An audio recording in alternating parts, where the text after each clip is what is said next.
As far back as 5,000 years ago, skilled and unskilled slaves and conscripts, soldiers, and many others needed managing. How to best manage people is therefore a very long-standing and difficult issue. The modern concern with managing workers comes from the Industrial Revolution.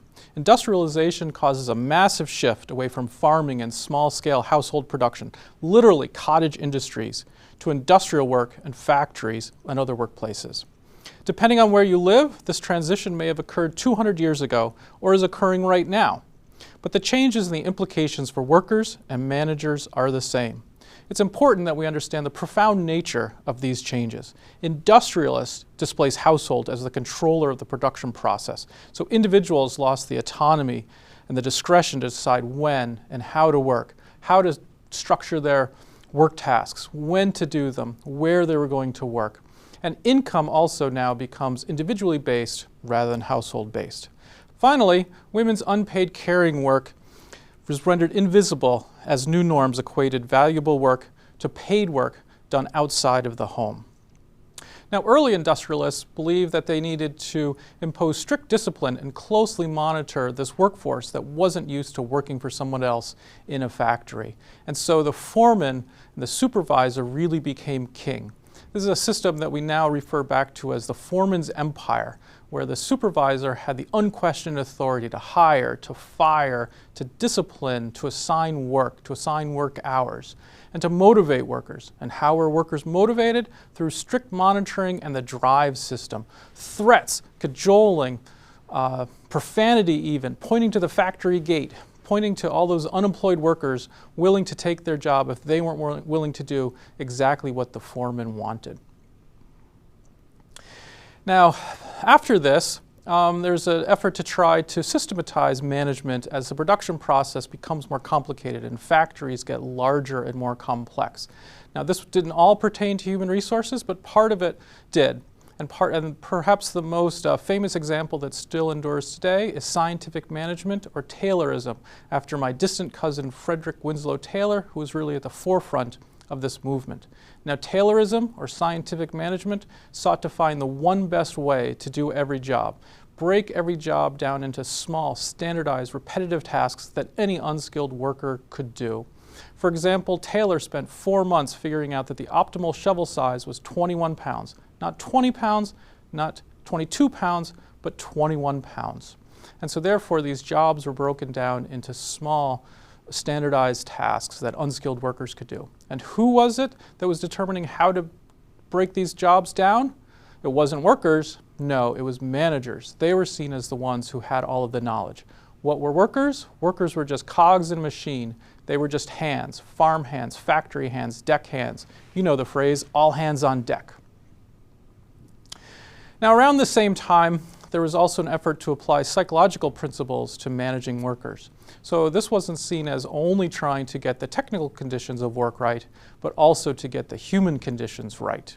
Focus on appreciating that workers have different skills and levels of cognitive ability. Focus on the fact that job satisfaction, what we now call employee engagement, and other attitudes are important for how work gets done and how productive workers are. And also appreciate that group dynamics in the workplace are also an important factor. And this really is the key task of any manager today, not only to get the economic and technical conditions right, but also to get the human conditions right.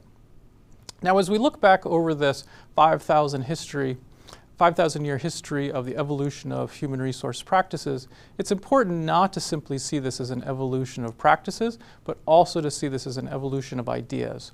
When slaves and conscripts were managed in very hierarchical, authoritarian ways, this was rooted in assumptions that the elites of the time were absolutely superior in every way to slaves and conscripts, and therefore they had the right, sometimes even the divine right, to manage the workers that they saw as inferior to them.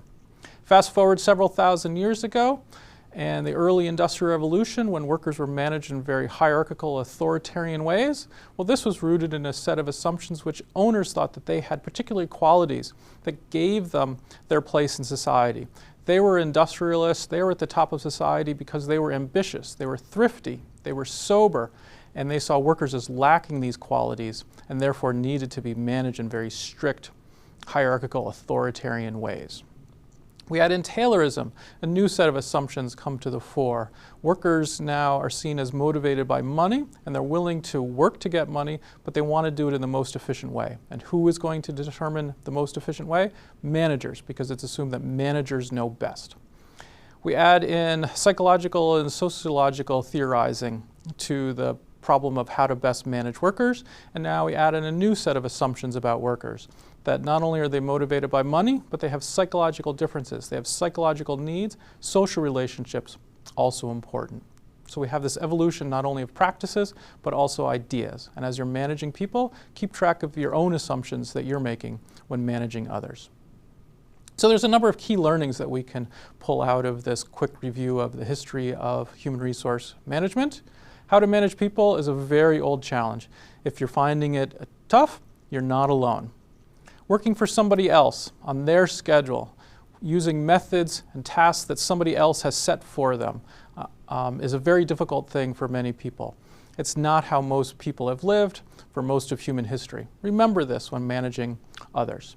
Also, we can see quite clearly that people management strategies change over time, and ideas matter as much as practices. So remember this when you're thinking about your own practices and your own ideas. And think about our current strategies that you're using, being encouraged to use, used by others in your organization. Are they out of date? Not only in terms of the practices, but in terms of the assumptions and the ideas that lie behind them. And finally, it's clear you have choices. Be an innovator as a manager.